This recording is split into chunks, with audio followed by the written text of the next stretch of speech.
Delhi border पर जमा किसानों ने बातचीत और समझौते की सरकार की ताज़ा अपील भी खारिज कर दी है। मंगलवार की प्रेस कॉन्फ्रेंस में भी किसानों ने साफ कर दिया कि तीनों कृषि कानूनों को खारिज करने से कम पर वो आंदोलन खत्म नहीं करेंगे। दिल्ली में अचानक तेज हुई सर्दी के बावजूद किसान बॉर्डर पर डटे हुए हैं और सर्द रातें खुले आसमान के नीचे काट रहे हैं। किसानों ने कच्छ से पीएम मोदी की अपील भी अनसुनी कर दी। कच्छ में सरकारी योजनाओं के शिलान्यास कार्यक्रम के दौरान पीएम मोदी ने आंदोलनकारी किसानों को संदेश देने की कोशिश की। मोदी ने कहा कि कृषि सुधारों की लंबे अरसे से मांग की जा रही थी, लेकिन विपक्षी पार्टियां जब सत्ता में थीं तो कुछ नहीं कर पाई और अब रोड़ा अटका रही हैं। पीएम ने किसानों को भरोसा दिया कि उनके हर शंका का समाधान किया जाएगा। साथ ही नसीहत भी दी कि वो विपक्षी नेताओं को बंदूक चलाने के लिए अपना कंधा न दें। पीएम ने कच्छ में बसे सिख किसानों से भी मुलाकात की।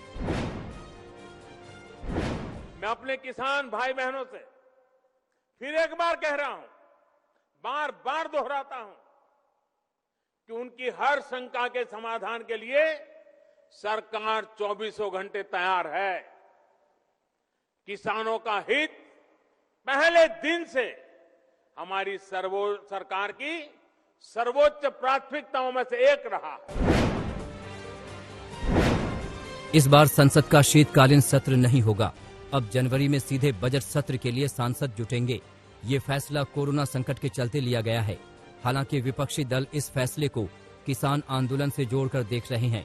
विपक्षी नेता मांग कर रहे थे कि सरकार संसद सत्र बुलाकर कृषि कानूनों को वापस ले, लेकिन सत्र रद्द होने के बाद विपक्ष का आरोप है कि सरकार आंदोलन का हल निकालने की अपनी जिम्मेदारी से भाग रही है। वहीं किसान आंदोलन में एंटी नेशनल तत्वों के घुसपैठ के केंद्रीय मंत्रियों के आरोपों पर अकाली दल बिफर पड़ा और बीजेपी को ही असली टुकड़े टुकड़े गैंग करार दिया। केंद्र सरकार किसान आंदोलन से निपटने के लिए समर्थन की रणनीति पर काम कर रही है। कई राज्यों के अलग अलग किसान संगठन कृषि मंत्री से मिलकर नए कानूनों के प्रति अपना समर्थन जता रहे हैं। मंगलवार को उत्तर प्रदेश के किसान संगठनों ने नरेंद्र सिंह तोमर से मुलाकात कर नए कानूनों को किसान के हित में बताया और कोई भी संशोधन नहीं करने की अपील की। आम आदमी पार्टी ने ऐलान किया है कि वो 2022 में होने वाले उत्तर प्रदेश के विधानसभा चुनाव में उतरेगी। दिल्ली के सीएम अरविंद केजरीवाल ने खुद एक प्रेस कॉन्फ्रेंस कर कहा कि यूपी के लोग पुरानी पार्टियों से त्रस्त हो गए हैं। ऐसे में उनकी पार्टी यूपी को नया विकल्प देगी। हालांकि यूपी की सत्ता पर काबिज बीजेपी ने इसे मुंगेरी लाल के हसीन सपने करार दिया है। डिप्टी सीएम केशव प्रसाद मौर्य ने केजरीवाल पर निशाना साधा कि उनसे दिल्ली नहीं संभलती, 24 करोड़ की आबादी कैसे संभालेंगे। कर्नाटक विधान परिषद में मंगलवार को जमकर हंगामा हुआ। कार्यवाही के दौरान कांग्रेस के एमएलसी ने अध्यक्ष को जबरन खींचकर आसन से हटा दिया। कांग्रेस की दलील है कि बीजेपी ने गैर कानूनी तरीके से चेयरमैन बनाया था। इस घटना के बाद सदन की कार्यवाही को अनिश्चितकाल के लिए स्थगित कर दिया गया। बंगाल के सियासी दंगल में चुनाव आयोग की भी एंट्री हो गई है। गुरुवार को उप निर्वाचन आयुक्त सुदीप जैन 2 दिनों के दौरे पर बंगाल पहुंचेंगे और मुख्य सचिव, गृह सचिव समेत आला अफसरों के साथ बैठक कर हालात का जायजा लेंगे। बीजेपी ने आयोग को शिकायत भेजकर राज्य में होने वाली राजनीतिक हिंसा की घटनाओं पर एक्शन लेने की मांग की थी।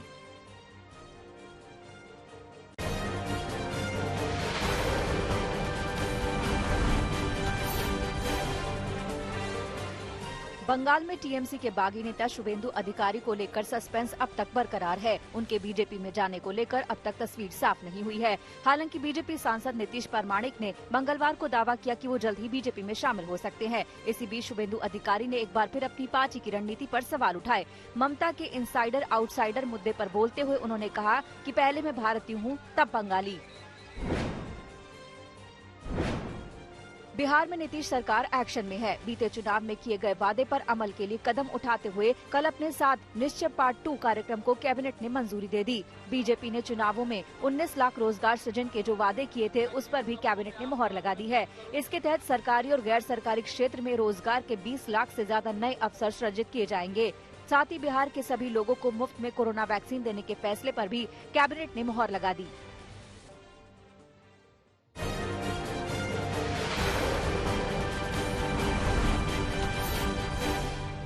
गृह मंत्रालय ने फिल्म अभिनेता और गुरदासपुर से बीजेपी सांसद सनी देओल की सुरक्षा बढ़ा दी है। सूत्रों के मुताबिक सनी देओल को वाई कैटेगरी की सुरक्षा दी गई है। अब उनकी सुरक्षा सीआईएसएफ के जवान करेंगे। आईबी की रिपोर्ट और थ्रेट परसेप्शन के आधार पर उन्हें ये सुरक्षा मुहैया कराई गई है।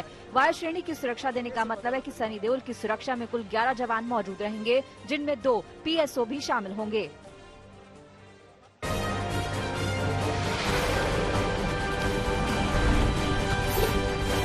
2021 के गणतंत्र दिवस समारोह में ब्रिटेन के पीएम बोरिस जॉनसन मुख्य अतिथि होंगे।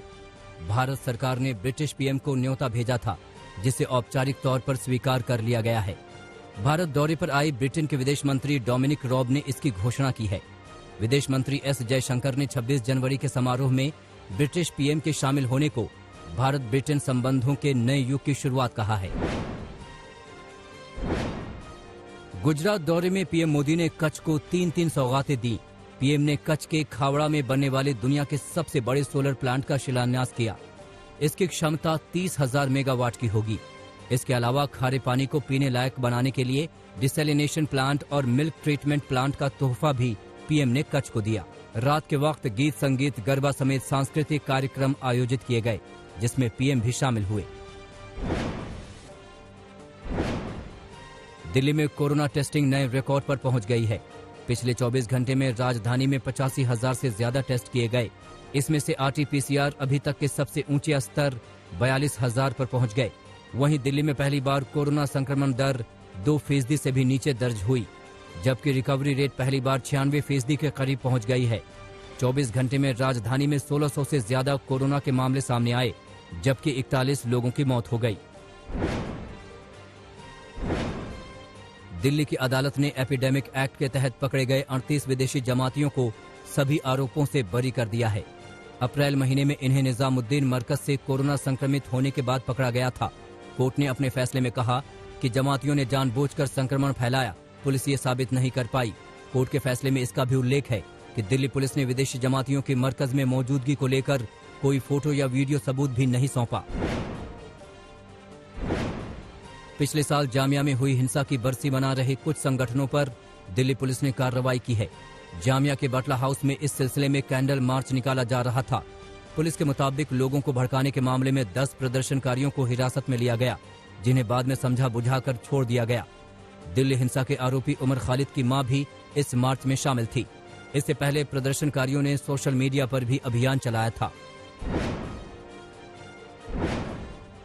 एम्स नर्सिंग यूनियन ने अस्पताल प्रशासन से बातचीत के बाद हड़ताल वापस ले ली है। वेतन बढ़ोतरी समेत कई मांगों को लेकर एम्स के 5,000 से ज्यादा नर्सिंग स्टाफ ने सोमवार को अनिश्चितकालीन हड़ताल का ऐलान किया था, लेकिन एम्स की याचिका पर हाईकोर्ट ने नर्सिंग यूनियन को नोटिस जारी किया था, जिसके बाद हड़ताल वापस ले ली गई। एम्स प्रशासन के मुताबिक नर्सों की मांग पर विचार किया जा रहा है।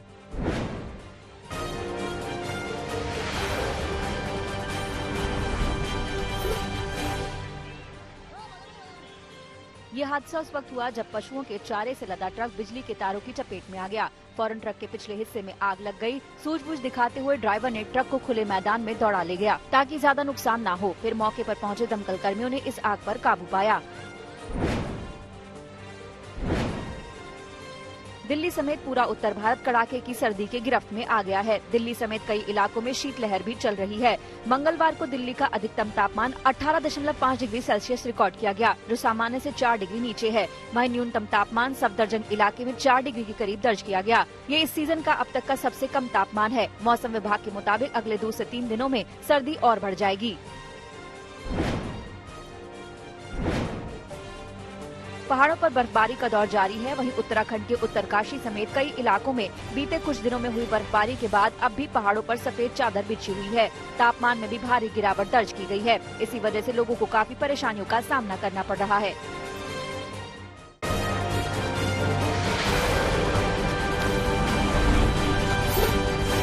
छत्तीसगढ़ की सीमा से लगे उड़ीसा के मलकानगिरी में पुलिस को बड़ी कामयाबी मिली। जवानों ने 2 नक्सलियों को मार गिराया। मुठभेड़ के बाद इंसास राइफल और SLR राइफल बरामद किया गया है। साथ ही भारी मात्रा में विस्फोट की भी बरामदगी हुई है। कानपुर में पुलिस ने एक कर्नल को गिरफ्तार किया है, जिस पर रशियन महिला के साथ बलात्कार का आरोप है। पुलिस के मुताबिक कर्नल को पकड़ने के लिए 2 टीमें लगाई गई थीं। कर्नल ने अपने दोस्त को पार्टी पर बुलाया था, जहां ड्रिंक पिलाकर बेहोश कर दिया और उसकी पत्नी के साथ बलात्कार किया। गोपालगंज में सरे बाजार अंधाधुंध फायरिंग से हड़कंप मच गया। 2 बाइक पर सवार 4 अपराधियों ने रंगदारी नहीं देने पर जमकर गोलियां चलाईं। फायरिंग में एक दुकान का मालिक जख्मी हो गया। पुलिस को अभी तक अपराधियों का कोई सुराग नहीं लगा है। बिहार के कटिहार में पुलिस ने एक मकान में रह रहे कई विदेशी नागरिकों को हिरासत में लिया है। सूत्रों के मुताबिक मकान में तलाशी के दौरान कई पॉली बैग में कागजात मिले हैं जो संदिग्ध हैं। अफगानिस्तान के कई पासपोर्ट और लाखों का करेंसी बरामद हुआ है। सूत्र बताते हैं कि हिरासत में लिए गए 5 विदेशी काफी दिनों से कटिहार में डटे हुए थे। दिल्ली से सटे ग्रेटर नोएडा में 58 साल के रिटायर्ड फौजी ने अपनी लाइसेंसी राइफल से गोली मारकर खुदकुशी कर ली। मृतक फौजी काफी दिनों से अपने बीमारी के चलते परेशान चल रहे थे। जब घर के लोग कहीं गए हुए थे तो उन्होंने अपनी जान ले ली। ग्वालियर में पुलिस ने नकली प्लाज्मा बैंक का भंडाफोड़ किया है। 3 आरोपियों को गिरफ्तार किया गया है। पुलिस ने आरोपियों की निशानदेही पर शहर की 4 पैथोलॉजी लैब पर छापेमारी की है। शुरुआती जांच में पता चला है कि गिरोह का सरगना रेड क्रॉस में काम कर चुका है, इसलिए उसे प्लाज्मा के बारे में बेहतर जानकारी थी। लिहाजा उसने संक्रमित मरीजों की जरूरत प्लाज्मा को अपना धंधा बना लिया। आगरा में हथियारबंद बदमाशों ने बैंक लूट की संगीन वारदात को अंजाम देकर सनसनी फैला दी। बताया जा रहा है कि शाम के वक्त 4 हथियारबंद युवक बैंक में दाखिल हुए। हथियारों के बल पर उन्होंने कर्मचारियों को बंधक बना लिया। इसके बाद बदमाश बैंक में रखा 50 लाख रुपए से ज्यादा का कैश लूट ले गए।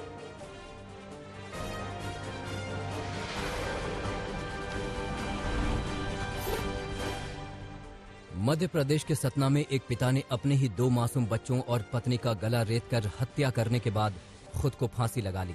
मृतक पेशे से ट्रैक्टर मैकेनिक था।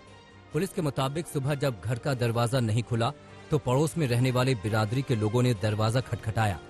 दरवाजा नहीं खुलने पर जब खिड़की से झांक कर देखा तो उसकी लाश लटक रही थी। घटना के कारणों का सही पता नहीं चला है। बिहार के समस्तीपुर में शादी समारोह में हर्ष फायरिंग का वीडियो काफी तेजी से सोशल मीडिया पर वायरल हो रहा है। वीडियो में पूर्व जिला पार्षद और कांग्रेस नेता फायरिंग करते नजर आ रहे हैं। वीडियो में पूर्व पार्षद के साथ 2 लोग दिखाई दे रहे हैं जो पहले कारतूस भरते हैं, फिर एक साथ 2 बंदूकों से फायरिंग करते हैं। बिहार के कैमूर में एक ट्रक को रोककर जब तलाशी ली गई तो ट्रक शराब से भरा पड़ा था। पुलिस ने ट्रक के ड्राइवर और उसके साथ मौजूद एक शख्स को गिरफ्तार किया है। मामले का पता चला तो 2 लोग थानेदार को रिश्वत देने पहुंच गए। थानेदार को रिश्वत देने के आरोपों में दोनों को गिरफ्तार किया गया। झारखंड के जमशेदपुर में एक घर में जूते चप्पलों की दुकान में अचानक भीषण आग लग गई। आग की लपटें इतनी तेज थी कि 500 मीटर की दूरी पर भी उसकी धमक दिखाई दे गई। स्थानीय लोगों के सहयोग और दमकल विभाग की 5 गाड़ियों ने घंटों की मशक्कत के बाद आग पर काबू पाया। हादसे में लाखों के नुकसान का अनुमान लगाया जा रहा है। पंजाब के भटिंडा में एक अजीबोगरीब मामला सामने आया। लव मैरिज के बाद जब दूसरी बार लड़का और लड़की कोर्ट में पहुंचे तो लड़की के परिजनों ने अदालत के गेट पर जमकर बवाल काटा। परिवार वालों ने लड़के और उसके परिजनों की जमकर पिटाई की और लड़की को जबरन अपने साथ ले गए। दिल्ली से सटे गुरुग्राम के पौष इलाके में युवक का शव मिलने से सनसनी फैल गई। पुलिस ने जब मामले की तफ्तीश की तो पाया कि करीब 25 साल के युवक की पत्थरों से कुचलकर हत्या की गई है। पुलिस को अभी तक आरोपी का सुराग नहीं मिला है।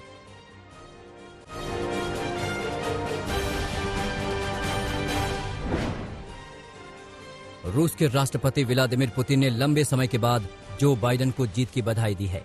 बधाई संदेश में पुतिन ने कहा कि हम बाइडेन की जीत के औपचारिक ऐलान का इंतजार कर रहे थे। रूस और अमेरिका मिलकर अंतर्राष्ट्रीय सुरक्षा की चुनौतियों का सामना करेंगे।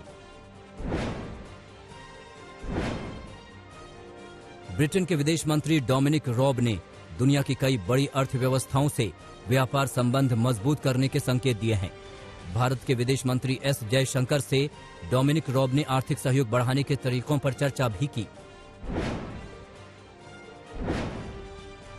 रूस के इशबुलदिनो के एक रिटायरमेंट होम में आग लगने से 11 लोगों की मौत हो गई। स्थानीय प्रशासन के मुताबिक हादसे के वक्त रिटायर होम में 15 लोग मौजूद थे। 57 से 80 साल की उम्र के 11 लोगों के शव निकाले गए हैं।